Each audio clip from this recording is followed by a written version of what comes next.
Unajua ukiwa first time mom na kuanga na zile expectation, utazaa tu mtoto normal, mtaishi tu a normal life, but ule doc aliona the results ya MRI, aliniambia mtoto wako hataifanya anything. Mtoto wako hataiongea, mtoto wako hataitembea. Brain yake it's somehow damaged na hiyo maji, ilifinywa sana. Nilikaa tu hapo nikaanza kulia. Nikajiuliza, kani mimi tu ndio naweza pewa tu mtoto haezi fanya anything. I felt bad. Nilikuwa na wish hata sasa akufe juu. Kukaa tu na mtoi afanye anything ili ni affect.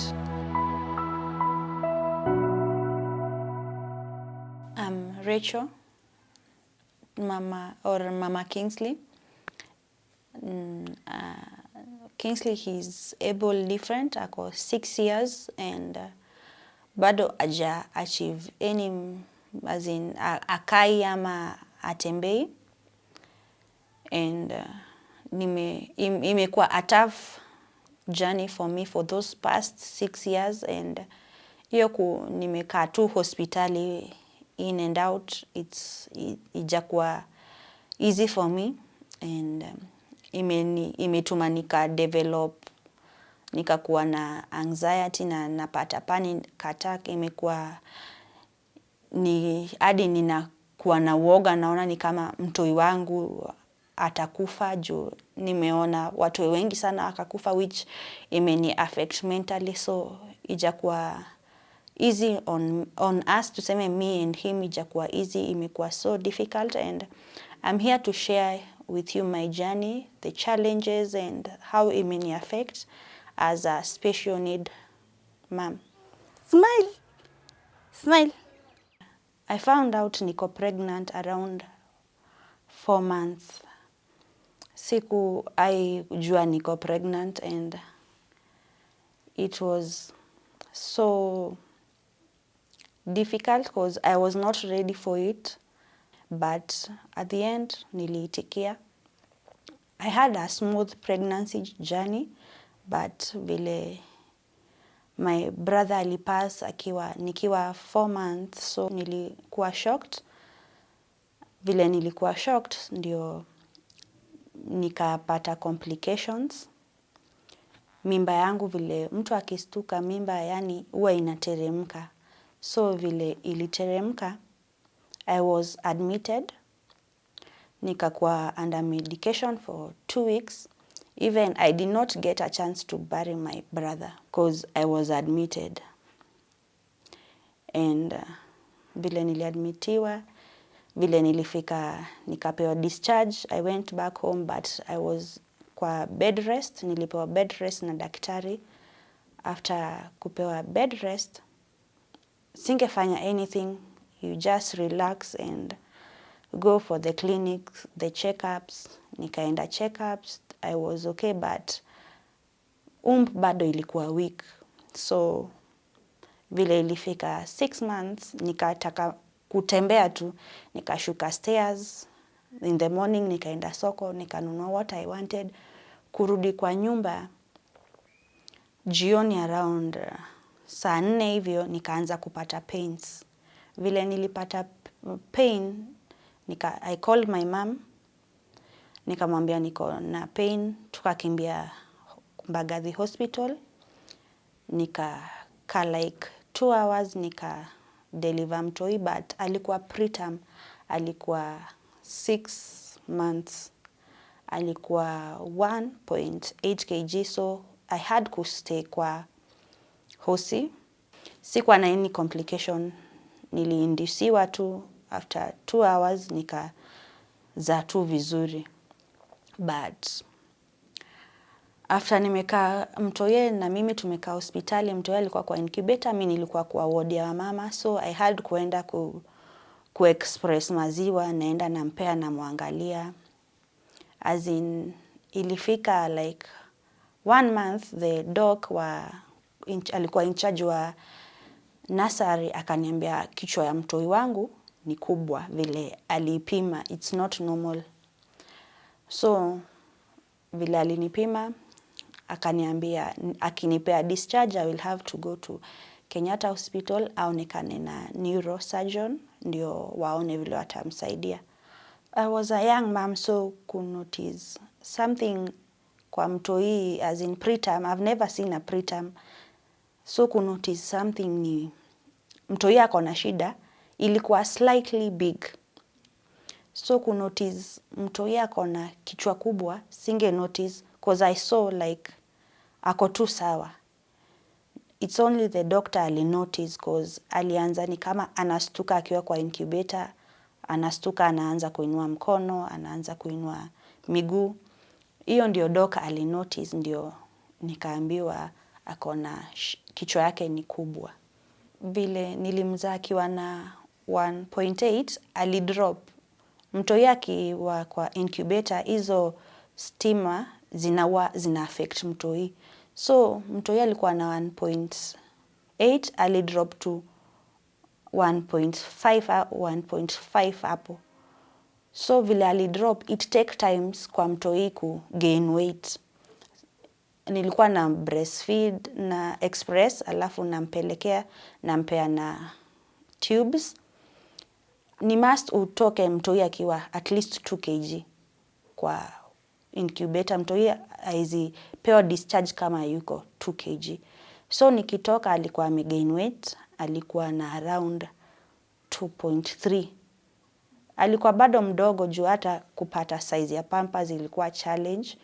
Alikuwa bado mdogo kabisa, but mtoi akiwa amefika 2 kg, lungs zinakuanga at least zimegrow, anaweza ku breathe normal air. Tulipewa discharge after 2 months. It was tough, but at least ulikuwa unafunzwa na nurse. Nurse alikuwa anakufunza about kufanya kangaroo, unatoa nguo, unamweka katikati ya breast and then unamfunika. Alikuwa anakufunza kuangalia kufeed mtoi cause tulikuwa tunamfeed na syringe. So ukienda nyumbani haizi express kwa breast as in directly. Ni must umpe maziwa na spoon. So at least tulikuwa tumefunzwa kumwangalia. And then vile tulidischargiwa, nilienda kwa mathe, kwa my mom place. Nilikuwa na hizo feelings that if anything happen, ni first time mom. Sijui anything about mtoi myang, mtoi underweight. Lakini my mom anajua mengi kuhusu watoi. Akona watoto 6, so akona hiyo experience, anajua mtoi anafaa kuwa hivi, mtoi anafaa kuoga hivi. Ni yeye alikuwa ananifunza hizo zote. Challenge nilikuwa nayo ni breastfeeding. Nilikuwa umepewa timetable. Unafaa kupima meals ina maziwa unampea. So it's a challenge cause huwezi lala vizuri. Ulikuwa unaamka, unampima maziwa. Sometimes maziwa kama una fridge, ni must uamke you express. Una express, unapima and then unampea. Kama una maziwa, unampea non-milk. So it was a challenge cause sikuwa na rest. And after hizo challenge za kuamka nini, so nikaanza sasa tuseme like it's the main challenge journey ya Kenyatta. For me, sikuwa najua itakuwa a long term thing cause it was so stressful kwangu. Kenyatta unajua tu drama za Kenyatta vile iko. Unaenda, unaambiwa, si leo, mtoto amekalishwa na anafaa kuona neuro na ni kitu emergency. So vile nilienda Kenyatta, nilienda kwa ward ya watoi, nikapeleka the letter, nilipewa mbagathi na daktari wa mtoto vile alikuwa preterm. Vile nilienda, nikaenda clinic, nikaandikiwa na nikaambiwa niende CT scan. Vile nilienda CT scan na CT scan ikaonyesha ni ukweli brain ya mtoto imefinywa na hiyo maji. Ni ukweli ako na hydrocephalus. So after hapo nikaambiwa, nikaprepare na huyo daktari the neuro akaniambia mtoi wako atafanywa brain surgery. At first nilikuwa naona tu brain ni kitu tu ya like 2 minutes ama short term, alafu mtoto atakuwa tu sawa. Ndio vile nilienda nikapewa date ya kuadmitiwa. Vile niliadmitiwa, hata ile ilituma niadmitiwe ni mtoi aliconverse sana hadi akaanza kutoa pofu, so they had muadmit ndio wa control hizo conversions. Vile waliniadmit ndio nikaona akakuwa tu akitreatiwa hizo conversions zitulie, cause haizifanyiwa brain surgery kama ana converse na kona joto hizo. So I had kukaa, nilikaa almost 2 months Kenyatta ndio cool down ndio apate chance ya kwenda hiyo operation.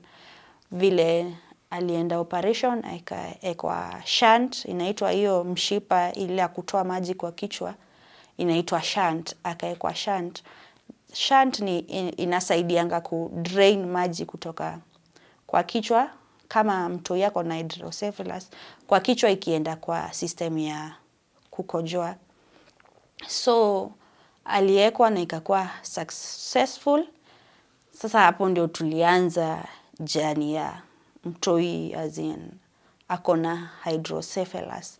Hapo sasa ndio nilianza journey ya mtoi kuadmitiwa now and then. Juu unajua mtoi amefanyiwa brain surgery anaweza pata infection. Alikuwa ana converse bado, maji ukiekwa shunt maji yani itokangi as in inatoka tu yote inadrainika, no, ni process tu inaenda kidogo kidogo. So nilikaa Kenyatta akafanyiwa surgery, tena tukatumwa akafanyiwa MRI ndio waone brain vile iko. But kuniambia doc, vile aliniambia at first ule doc aliona the results ya MRI, aliniambia mtoto wako hataifanya anything.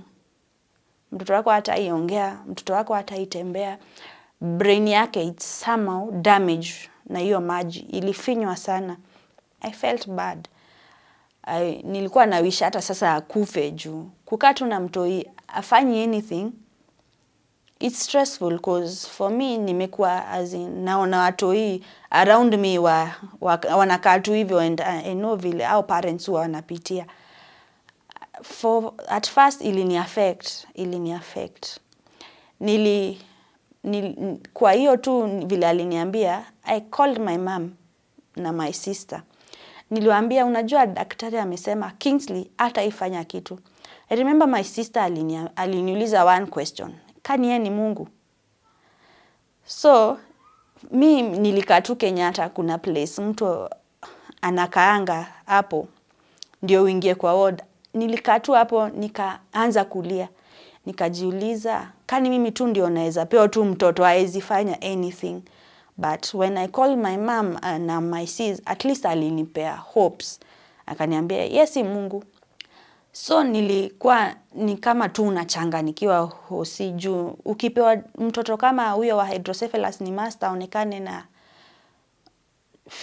mtu wa occupation therapy ama physiotherapy au therapist, ni must wamuone, ni must ENT amuone, ni must neurosurgeon amuone. Yani mtoi wangu aliexaminiwa na madaktari wengi ndio apewe discharge. Huyo daktari anakuja anakuambia mtoi wako haoni, mwingine anakuja anakuambia mtoto wako anaona, mwingine anakuja mtoto wako hasikii, yani mwingine anakuambia mtoto. But for me nilikuwa najua hapo at least my son alikuwa 1 year akifanyiwa hiyo brain surgery. Alikuwa namwambia baba ana respond. Ni ukimwekea simu anafuata. But sasa nilikuwa nachanganikiwa hivyo, but nasema ni sawa. Vile nilipewa discharge, vile ameonekana nao madaktari wote na nikapewa discharge. So tulienda home. After kwenda home, unaendanga check-ups pia. Ni must uone neuro, ni must uone therapies, cause alikuwa 1 year na bado hajaketi. Alikuwa 1 year na bado hajajua kusupport kichwa yake.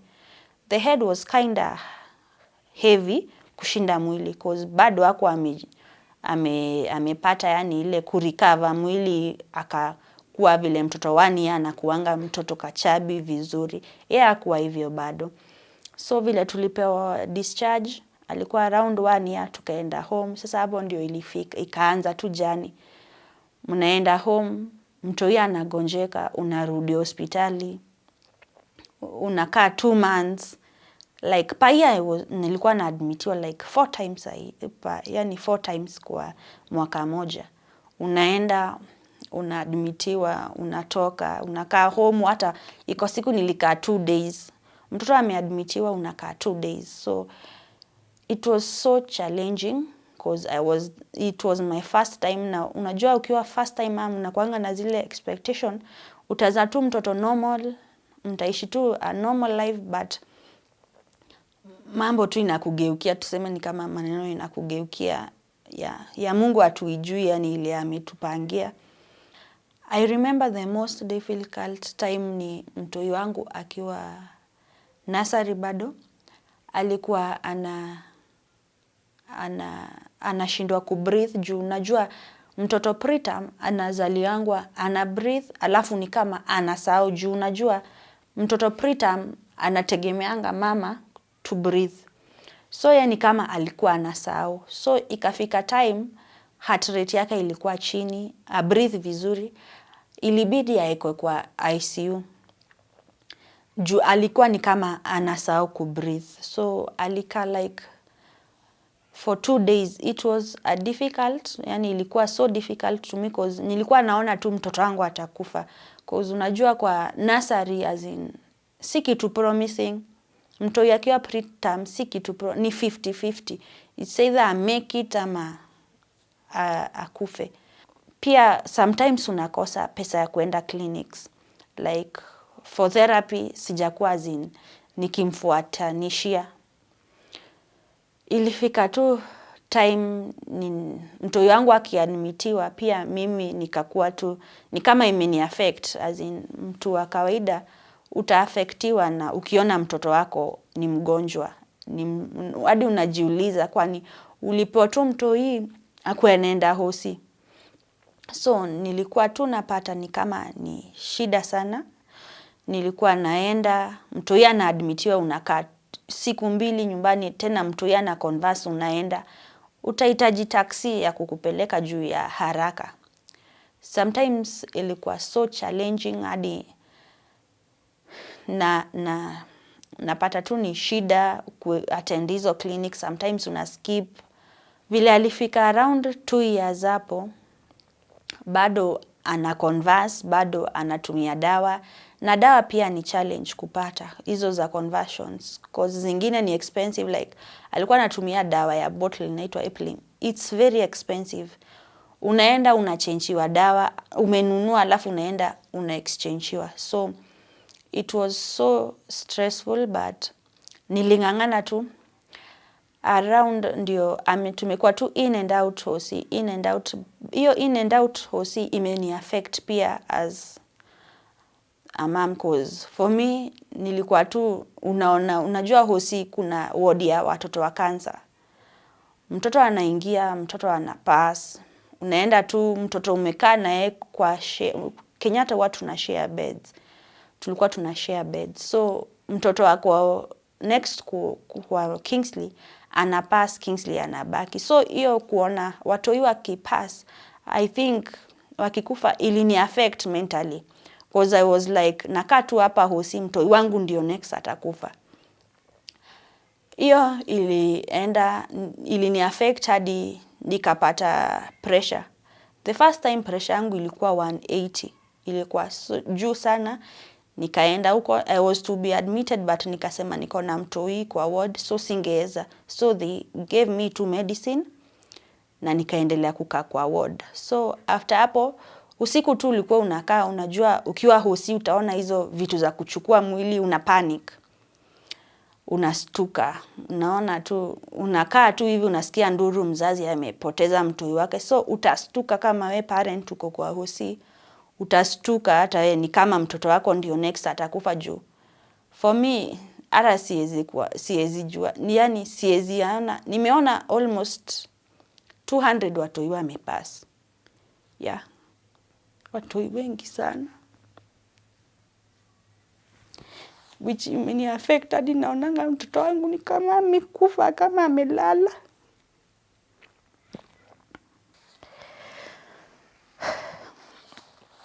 So after Kingsley alifika around 4 years ndio alianza at least kunipea hopes. Alianza kushika vitu. Alianza kucommunicate, tunamwambia baba anakuambia For 4 years nimekuwa tu nikisafa ndani. But at least saizi niko na hopes cause saizi ako 6 years na at least anajaribu, at least anajua kusema hi guys. Hiyo ndio inanipea hope cause ako na improvement. Saizi utamshikilia asimame, utampea kikombe, umwambie kunywa chai baba, akunywe. Hata kama ninampea empty cup, atachukua hiyo kikombe. At least for the past 2 years naweza sema nimerelax. Hata kama niliacha kazi nikae naye cause nilikuwa namwachia mtu ni kama anapata stress, anaona ni kani mama kwa wapi. Ndio nikaenda kwa doka akaniambia if you can sacrifice huyu mtoto, sacrifice your life, huyu mtoto anaweza change. So niliacha job, nikakaa tu home, mimi ni hairdresser. So I had to sacrifice nikae job, niache job ndio nikae home. Ndio nimuangalie. For now at least, mimi simpelekangi therapy because I can't afford it for now. Mimi ndio ninaendanga nafanya research, nafanya how kumunini ya speech therapy, nampea toys yazin vile hata naenda YouTube inasaidia cause uta research vitu na ikuoneshe how you can help your son ama child home. So anamfanyia tu vitu tu mimi peke yangu na namwambia baba sema hi. Hadi nimekuwa nikimwambia sema hi hadi saizi ukimwambia aseme hi atasema hi. Alafu nimekuwa nikimweka kwa watoto wengi. Hiyo watoto wengi kwa hiyo interaction at least ana interact na watu. Anaona mtu yeye anamwambia hello cause for him anashika Kizungu more than Kiswahili ama Kikuyu. Ukimwambia aseme hello, anasema hello. At least saizi anajaribu kufanya kitu. Yes, ako 6 years but ana behave kama mtoto wa 1 year ama around 1 to 2 years hapo. Hata 2 years hajafika bado, tuseme 1 year. Saizi ndio anajifunza kushikilia kichwa. Saizi ndio anajifunza kuongea. Saizi ndio anajifunza kuweka vitu kwa mdomo. Saizi ndio anajifunza kugrab vitu. At least hiyo inanipea hope that one day my son atakuwa tu sawa. Dance. Go Kingsley. Go Kingsley. Go Kingsley. Dance. Dance. Dance. Dance. Good job. My support system imekuwa my family. Hao ndio azin wanani support cause nikikosa hata kama sometimes na feeling azin nimewaomba sana but they don't give up on me. My mom, my brother and sister, hata my sister-in-law, they are there for me. Also I have friends. Sisema I don't have friends. I have friends. Wale wamekuwa wakinisaidia and my family cause hata my cousins ndio walikama hapo wakanunulia wheelchair. So siwezi sema ati nimetengwa and the baby daddy alikuwa kwa lives as in kwa maisha yetu from the word go. Hakuwahi kanabola ama nini. Alikuwa ananisupport hata nikiwa pregnant, alikuwa ananisupport nikiwa kwa nursery, alikuwa ananisupport nikiwa Kenyatta mtoi hiyo jani yote mtoi akifanyiwa surgery, alikuwa kwa live yetu cause nilikuwa hata natumia kadi yake ya NHIF to pay the bills. After tuliachana, I support mtoi in any way. Siwezi sema namsupport because I'm the one who analipa hiyo kadi yake. Huwa analipia hiyo kadi yake ya NHIF. Amsaidii na anything. Siwezi sema na support. Yeah, ni mimi tu huwa naangalia mtoi wangu, nikikosa tuseme my family wanisaidie hivyo ama friends. For me saizi siwezi acha my son. Mimi nasemanga nilisacrifice maisha yangu at least nikae naye juu vile nimekaa naye for 2 years akona change, a lot of change. Siwezi sema ati naharibu maisha yangu, no. Siharibu maisha yangu cause naona at least anafanya kitu. So it's so challenging juu siwezi andikwa, you know, a hairdresser utakaa kwa salon hata saa 5. Mimi nimetoka saa 6 salon.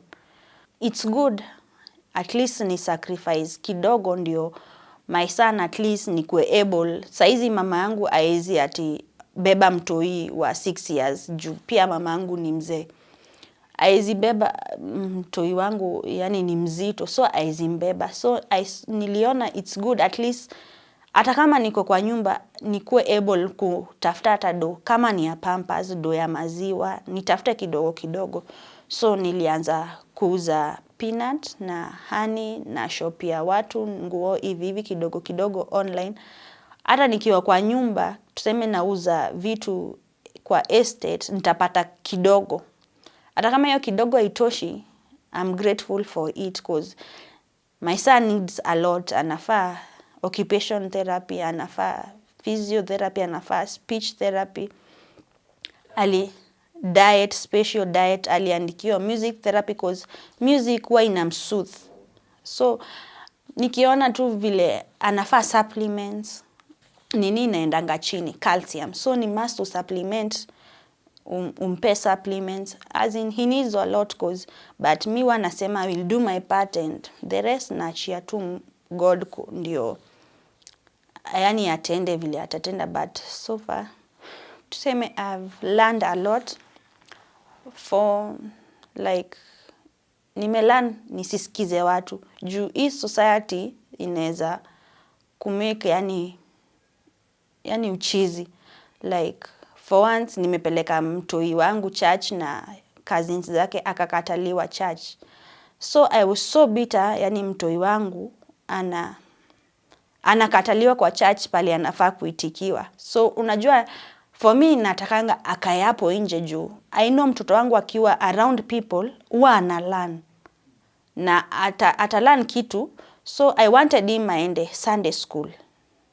Vile alienda Sunday school, the teacher said, aliambia cousin yake usikuwa unakuja na huyo mtoto juu anakudistract. Na I can say pia au cousins zake hadi wale waendi church juu ya hiyo, pia hiyo iliwa affect. So for me nimelearn kutosikiza watu. Also nimelearn to have faith. Yani you believe in God. Hata kama daktari anaweza kuambia mtoto wako hata iongea, like for me niliambiwa mtoi wangu hata iongea. Sahi atakwambia hi, atakwambia bye, atakwambia staki, atakwambia atakwambia so many things anajua. So nimelearn kuwa patient. Juu unaona my son ako 6 years na bado ako na behavior za 1 year old. So nimelearn kugojea, yani time yako tu one day itafika. Also nimelearn kujipenda tuseme cause nilifika place ni kama najiachilia, ninatenga watu na naona tu mtoi wangu ni yako na shida. Like nikisema my friends wako na watoi wanatembea nini, unajirudisha nyuma. Nimelearn yani kujiitikia tu vile niko vile yako. Na nimelearn pia kutomfungia.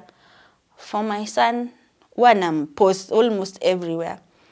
Ako na passion ya kuwa model, anapenda kupose kwa picha. So I normally at least ikifika birthday yake nampeleka photoshoot na share vile yako. Na ina encourage watu cause wakiona boys kwa wheels and then ana rock tu outfit hata kama ni ya motumba. Nimelearn tu yani ata rock tu vile yako hata kama ako kwa wheels. atakuwa tu sawa one day maybe. Yani si mbaya kuwa na hopes. Nimelearn tu kuwa na hopes that one day tu atakuwa sawa, cause at least ameanza catch up. At least niko na hopes. Pia nimelearn kumpenda tu vile yako na kumuitikia, cause si kupenda kwake akwe na hydrocephalus, it's just a condition. Ni kama tu vile mtu anaweza kuwa na sinuses ama nini, it's just a condition. So nimelearn tu kumpenda vile yako na kumuitikia vile ako.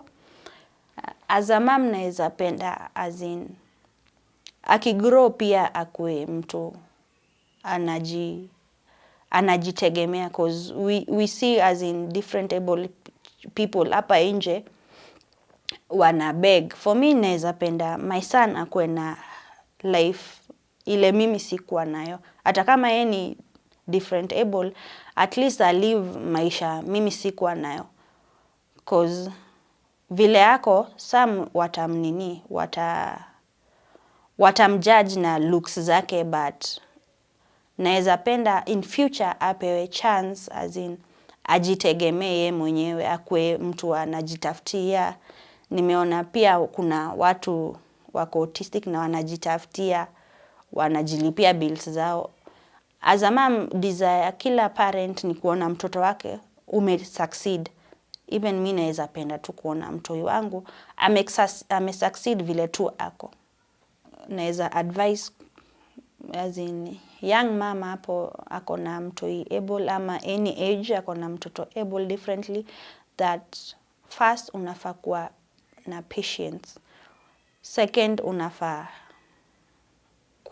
kuitikia condition ya mtoi wako. I know it's a journey, yeah, it's a long term journey, cause me ili took long ndio nimuitikie. It's a journey, but huwa nasema mtoi akigrow ndio hata wewe tuseme unagrow kiakili, unagrow kumuelewa zaidi. So pia wewe unagrow. Pia love.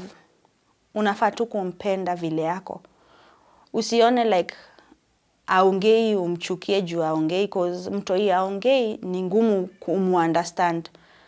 It's so hard. So unafaa tu kumpenda vile yako. Also unafaa kuwa na hopes. Ukuwe tu na hope all will be well one day. Hata kama ni after 30 years.